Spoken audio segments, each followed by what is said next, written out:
The ideal client profile for me is really anyone who's in education and they're trying to make it better. They're stuck in this system that is antiquated, and these systems don't allow real change and progress to happen unless you have some thick skin and you figure out ways to navigate through it and to break down the walls. And so those people who are pushing the status quo, who are trying to break down the walls so that Welcome to Career Coaching Secrets, the podcast where we talk with successful career coaches on how they built their success and the hard lessons they learned along the way. My name is Davis Nguyen, and I'm the founder of Purple Circle, where we help career coaches scale their business to $100,000 years, $100,000 months, and even $100,000 weeks.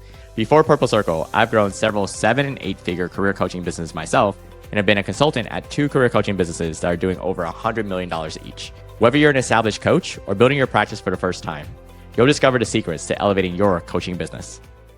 Hey everyone, welcome to another episode of Career Coaching Secrets podcast. I'm your host, Rexhen. Today's guest is Donna Vallese, a revolutionary education leader, executive coach, and passionate edupreneur on a mission to make learning meaningful, equitable, and engaging for every student. Do that as well if you ever need to. With over 2 decades of experience, Donna has led transformational initiatives across schools and districts and now empowers leaders through her company, Inspiring Leaders LLC, where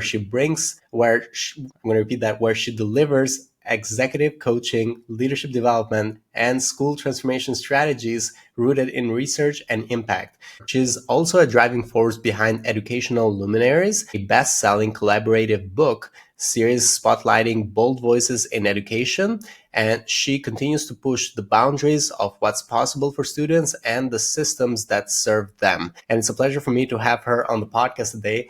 Welcome to the show, Donna. Thank you so much. It's a pleasure to be here. Thank you, Donna. Thank you for coming. It's a pleasure for us to have you on.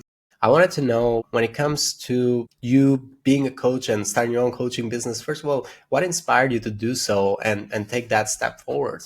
So years ago, so over a decade ago, I actually had a lot of training in instructional coaching through the New Teacher Center.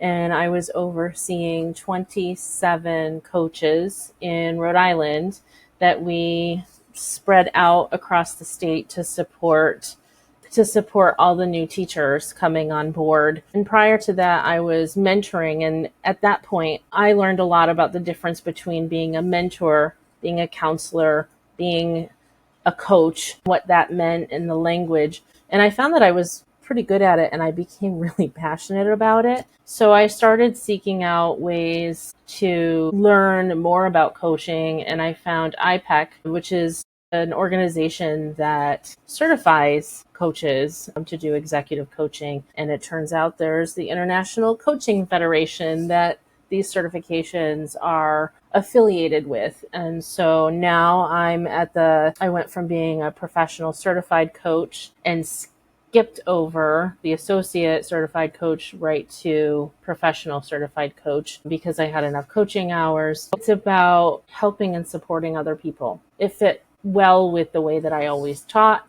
It fit well with the way that I interacted with adults. And it just helped me hone my skills so much so that I could really help make an impact. Cool. And so when thinking about the years that you've been doing this, it's been about 5.5 years with Inspiring Leaders. Mm-hmm. Yeah, I started Inspiring Leaders during the pandemic and started doing some coaching of some educational consultants out on the Lakota Reservation in South Dakota, and supporting them.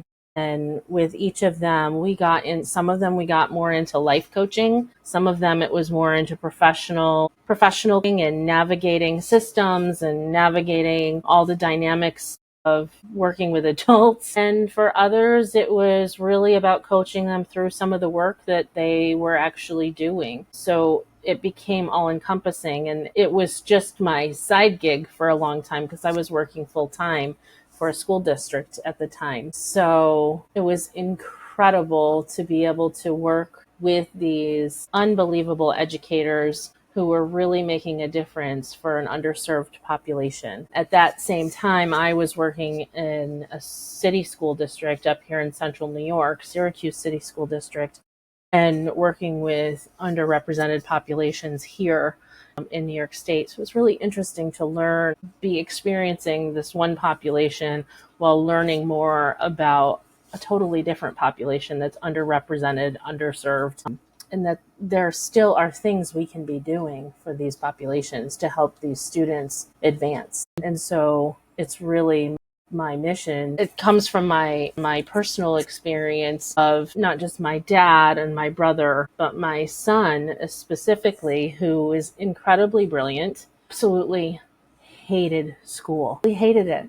And every day I was afraid I'd have a high school dropout, and there was just no reason for it. He was just disengaged. He didn't understand the purpose of education. He was disconnected from it. And he's just the type of learner, when he would get a teacher who he respected, and a teacher who engaged him really well, like cognitively, and really pushed his thinking, that's when he did really well in school. And I said, there's this. And we see far too many students who are like this, that are just by the skin of their teeth. And it makes us all frustrated. Even teachers get frustrated because they see the potential that these kids have. And so we have over a century of research on how people learn, and we're not utilizing it every minute of the day, or even every day. I really like the mission. And so throughout your experience working with your clients right now, when you do the coaching journey with them, what part of it do you find the most rewarding since you started doing this? I think the most rewarding piece, it's different for every person, because every person enters coaching with their own ideas about what they want to accomplish. I help them hold their agenda. That's my role. I don't come into a coaching situation with preconceived notions about you have to do this, you have to do that, or you have to focus on these specific things. I come in, we talk about education, we find the common grounds, and we uncover the things that they're challenged with. Sometimes it's personal things getting in the way. Sometimes it's professional things getting in the way. Other adult things getting in the way. And so every coaching situation is different. They all set their own goals. They all set how they want to get there. And my job is to ask questions to help uncover the challenges and to uncover the solutions to those challenges, to try things, to be there, hold space for them. So I think the most rewarding thing is when they actually have some level of breakthrough, or they have some level of success in meeting the goals that they've set. I actually was one person I was coaching quite a while back. We got into some personal things, and she started talking about some of her past, and then came to the realization that that's some of the things that was getting in the way of how she was thinking about the current situation at work. And, there were tears, and having the ability to hold the space for that emotion to come out, that rawness, that honesty to just come out, and to be able to explore it a little bit and still be able to continue on having a regular relationship with the person, and the things are going to be okay, and I'm here to support you through all of it. Mm-hmm. I live for those types of moments, right? Those are great moments where you come to the realization that there's something going here that's deeper than what I realized. Help me through it. And when I can help people through it, that's what I'm here for. Absolutely. Right now, when it comes to the clients that you're working with, any common goal, how would you describe the ideal client profile for you? The ideal client profile for me is really anyone who's in education and they're trying to make it better. They're stuck in this system that is antiquated, and these systems don't allow real change and progress to happen unless you have some thick skin and you figure out ways to navigate through it and to break down the walls. And so those people who are pushing the status quo, who are trying to break down the walls so that they can move things forward in education, those are my people. So it could be principals and vice principals. It might be superintendents, assistant superintendents, directors, leaders who are supporting schools, like the educational consultants. Those are my people. When we can connect and we see that there is a need for shifting the system, and we have experienced different ways that things can be happening, but we've never really, I can't say we've, because I have quite a bit of training in turnaround and how to, and change management and all of that. But I had to seek that out. That is not something that is really taught to our leaders when they go to college to earn their master's degree or their certificate of advanced study to become an administrator. You might read a book or an article on change management, but you're not actually taught how to put the rubber to the road and actually use those concepts to change things. So that's really where I come in. I'm kind of a rebel rouser, a change maker, ruckus maker, but also a visionary, because I've been in situations and leading schools that are not like our traditional school. And when I say that, I'll give you an example. One of the schools I worked in was a charter school out in Rhode Island. We had 2 campuses, one in Providence and one in Central Falls. I was the principal, and we were designed for pregnant and parenting teens and high school dropouts. That was all of our students. And if you know anything about that population, 80% or more will drop out of high school. And we didn't see a need for them to, because parenting and pregnancy, while it makes your life a little more difficult when you're 16, 17, or 18 years old, it still has nothing to do with your actual ability to perform. And so we were a year-round school. Way many years prior to the pandemic, we were sending MiFis home with kids so they could have internet access at home. We had childcare on site. If a kid was infant or one of the students' children were sick, they could stay home and they could actually video chat in or Zoom in. We had online learning. So they were still able to move forward. And because we had this flexible scheduling model and these students could work towards showing proficiency in all of their courses, on all of the standards, once they had met all of the requirements, they graduated. So that meant that they could graduate on July 21st or October 2nd or whatever day of the year it was, they would be able to get their diploma and really change outcomes for their entire family. Many of these students were actually the breadwinners for their family, including their siblings and their parents. So they were working, trying to go to school and parent at the same time. And our model allowed that to happen. That model doesn't exist in very many places, right? So when I tell people, like, these are the types of things that are possible, I no longer accept, we don't do like that here, because I've heard that so many times. And I just keep pressing, well, why don't we? And why don't we? And why don't we? And why don't we? Until we get to well, because it's just really hard. And then you stop and you pause and you go, oh, so we won't do something that will work for kids because it's hard work? And then they go, oh, that's not what I said. No, that's exactly what you just said. So I'm not afraid of the hard work.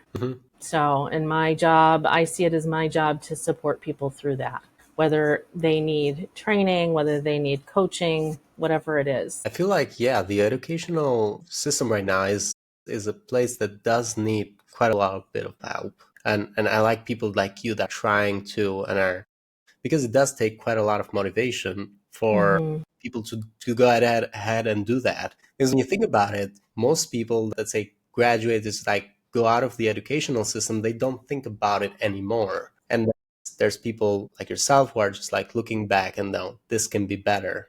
And there's certain things have to change, even though it's difficult. How would you do like when working with your clients, a certain specific program that they go through with you? Is there a certain program of a certain length? How would you describe the engagement of them working with you? Yeah. So I typically start with, getting to know each other session. We do a lot of talking. We talk about goals, what they want to get out of coaching. Sometimes right away, I asked them if they want to take, it's called an Energy Leadership Index assessment that I'm certified to give. And I haven't had anybody turn me down. But what this assessment does, it's a behavioral assessment, and it looks at how you show up in different situations. So it goes through all these different scenarios and on how you show up. And there's 7 energy levels, and there's a couple levels that are catabolic, which means without oxygen. And there's other levels that are anabolic, which is with oxygen. And you really want to be operating from a more anabolic state. But our natural state, when something stressful happens, is to have a catabolic response, to just throw your arms up and say, oh, there's nothing I can do about it, or to get angry with someone. So those are 2 ways that are very catabolic. We really want to get to the anabolic state where we're more solution oriented, right? Accepting things at face value. And so the results, it takes about an hour and a half to debrief, and we go through and we talk about each level of energy and how that's interacting and how it's showing up in people's lives or the client's life. And then that helps us set goals as well. And I actually, I've just started trying out another, a platform to go along with coaching, because I really want to be a little more focused on goals and setting goal progress. So I found a platform called Coach Accountable, and I'm going to be using it with my clients moving forward. And it provides a space where I can connect. I can take the notes from each session. The client can take those notes. We can set goals and targets and milestones. We can create action steps. And then we can also create, so let's say someone will take it as simple as possible, right? If someone wants to get healthier, for instance, this is probably the easiest thing that people can relate to, because we all want to be healthier than we are. Well, what are you going to do about that? So, well, I want to start walking. I want to start drinking water. Well, those are 2 simple things we can track on a daily basis. So then we actually can set up the metrics in it, and the client can go in every day, do a quick click on where they were at that day, at the end of the day, on drinking their water and how many steps they walked or where it is. And then it graphs it over time so that we can go back and look at those results, make adjustments, figure out what's working, what's not working, what's getting in the way. So when you put that into, for educators, so an educational leader might be a principal, and they're struggling to make sure that they get into classrooms to observe practice and have conversations with their teachers. Well, we've got to start with, all right, let's carve out 20 minutes every day, or let's carve out an hour every week where all you do is get into classrooms. And then we can track that over time and then go back and look and see what was happening when you didn't get in the classrooms, or what was happening that allowed you to get in the classrooms. What were those behaviors or those structures that you used, and how do we replicate what happened to help you find success? So I'm looking at using more data in the coaching as well. So that's something new I'll be trying out. I don't specifically have a program, but I do have access to the energy leadership curriculum. So as we find someone might be having challenges with communication, I can send them articles, or we can talk further about those different areas within leadership. And I have some additional assessments that I can do as well that kind of give us a gauge on like where's the right place to hone in. Yeah. So what I'm thinking, and this is going to be interesting for other coaches who are listening, is when it comes to you marketing yourself, you finding your clients or them finding you, which marketing channel have you seen working very well for you? Well, this kind of gets into, I know, some other questions that are coming up too. When I first started, I was an educator through and through. I was an elementary educator. I'm a musician. All I knew was education. I didn't know anything about business. Good with numbers, but I don't know anything about business. I didn't know what a sales funnel was. All of these terms, ROI, like I didn't know what any of them were. So I spent quite a bit of money just learning, taking courses that I was coming across and learning thousands of dollars, really, learning how to build my brand, learning how to engage in social media and how to create that presence and to create an audience, and learning how to build my keynote speech and all of these different things. Probably I spent way too much on it, and I wouldn't say that it was not worthwhile, but I definitely didn't get the return on. I still have not yet seen the return on investment over the past several years, but I think I'm getting there, right? And so I started off building a community in Facebook. I couldn't get anybody to interact. I was posting every day, and I just was spinning my wheels. I'm like, I don't know what these, I'm asking them questions. I'm all these things that they're telling you to do, and nobody's interacting. And of course, educators are on Facebook. But I started realizing that these aren't the educators are on Facebook more for social reasons, right? If I want to get at these leaders, I need to go to something like LinkedIn where it's more professional. And so I created a LinkedIn profile, or not a profile. I had my profile already, but I created a group, and I started posting the stuff I would have been posting on Facebook, started putting it on LinkedIn.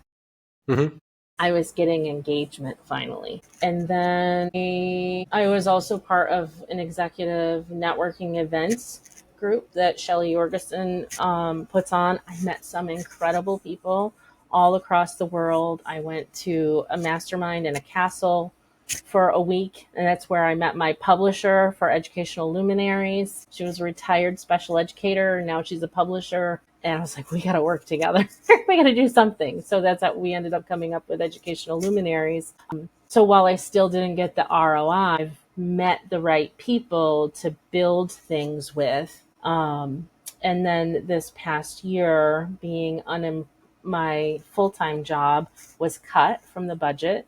And so now I'm like, all right, what do I do? Because I haven't found another job.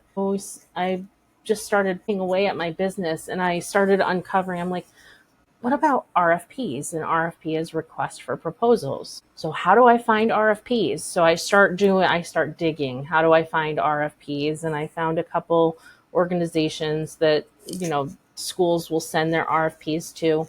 Got into some of those systems. I didn't want to pay a huge amount because I didn't know how it was going to pay out. And then finally, I found one that was just focused on education, and that was School Watch. And so my business partner and I, Angelica Benavides, we split the costs, and I now anywhere from 10 to 30 RFPs in my inbox every day. Most of them get deleted because I can't do them all, but I have started winning RFPs to become vendors in school districts. And I've gotten business from that. And actually the business that I have gotten from that, because I'm a vendor, I still have to market myself, but I have to go to where my people are. So I started going to conferences as well. So we went to Education 2.0 twice in Las Vegas.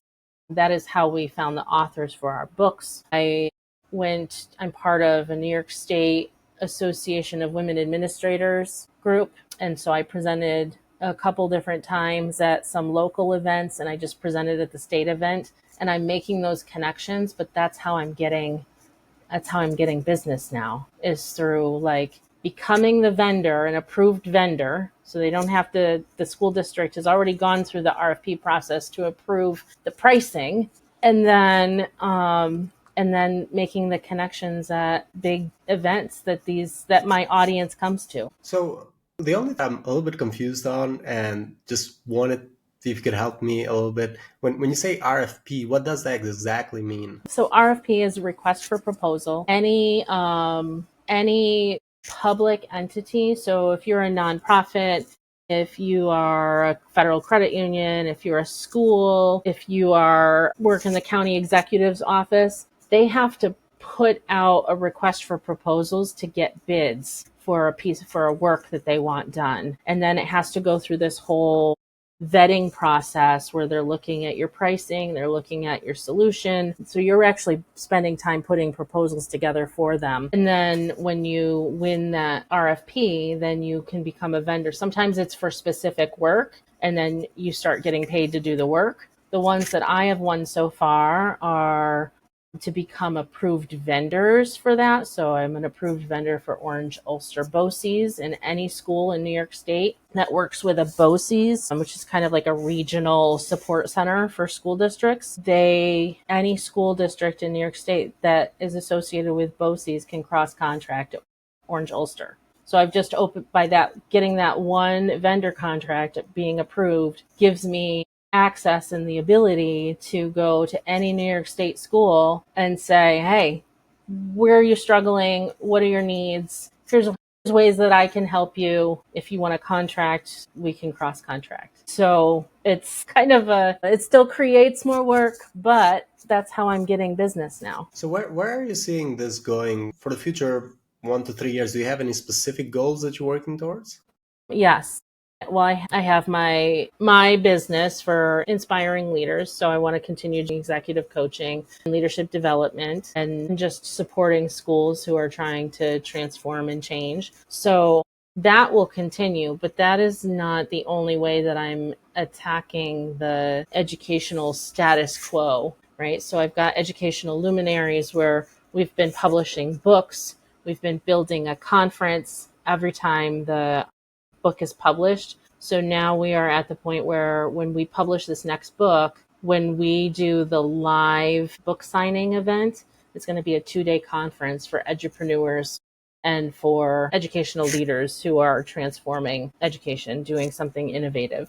And then we will also be developing some courses to help edupreneurs and educational leaders get the skills that they need to be great speakers and to go influence other schools and to develop the skill sets that they need to deliver great professional development, and also developing like an executive coaching or instructional coaching certification program, because there's very few states where that actually exists and very few schools actually will train their coaches. So we want to fill that gap as well. So that's that project. And then I've also started another project called EPIC Education, and EPIC stands for Educator Pathways for Innovation and Change. And so we're working on developing some alternative pathways to train teachers and leaders in how do we change the system and how do we do things differently? How do we make sure that we're taking the strategies that support how kids actually learn and stop standing and delivering content, because nobody wants to stand and listen to a teacher go on and on and on like you're in the Peanuts, the Peanuts cartoon where the teacher's like, right? Want to walk into another second, third, fourth grade classroom where kids are sitting with their head in their hands like this, right? Where they're bored to tears. There's no need for it. We know how kids learn. So really making those shifts, giving leaders the skill sets that they need to be able to change, to implement change, and teachers the skills that they need to meet learners where they're at and to support their learning. By doing that, we're not only supporting the educators who are already in these systems and frustrated as all get out that they can't change anything, because they can, it's just hard, but we're also looking at, we are seeing this explosion of micro schools, home schools, independent schools popping up all over the country. And it's because parents aren't happy with, they've got these kids who are bored to tears in school. Schools aren't meeting their needs and there's no reason for it. And so parents are frustrated and they're opening up all these independent schools and micro schools. And then they can only take certain kids because they don't know what to do with the kids that have special needs, or they don't know what to do with the kid who's got autism. And so we want to be able to prepare them with some of the skills in how kids learn as well. So because what we find in teaching is when you become a teacher, most of us went through kindergarten through 12th grade, experience way. We go to college, we continue to experience school the same way. and then we go to teach, and we really haven't experienced school any other way. So we just stand and deliver things. How it was done for us. And occasionally we'll throw in some group activities and some, some hands-on learning, but the group activities, hands learning should be every day, not occasionally. Yeah. So, And do you right now, when thinking about these set of goals, do you find any right now that you like when thinking about the goals, like what is a challenge that you can solve for next to get closer to these goals with your coaching business? well, my first challenge was finding where my people were, like finding how I can access these people. Now that I've kind of got a system and that's going better, now it's making sure I can get in front of these people, making sure I can build relationships with these people, because no one's going to just, in education, if they don't know who you are, they haven't heard about you, they're very reluctant to go with you. So that's a challenge. I mean, it's a challenge, but it's something that I'm working on continuing to do. And that's why I'm just doing all of these different things. One of the reasons I'm doing all of these different things to get my name out there, but also to attack this enormous system in as many ways as I can think of. I think the system is huge.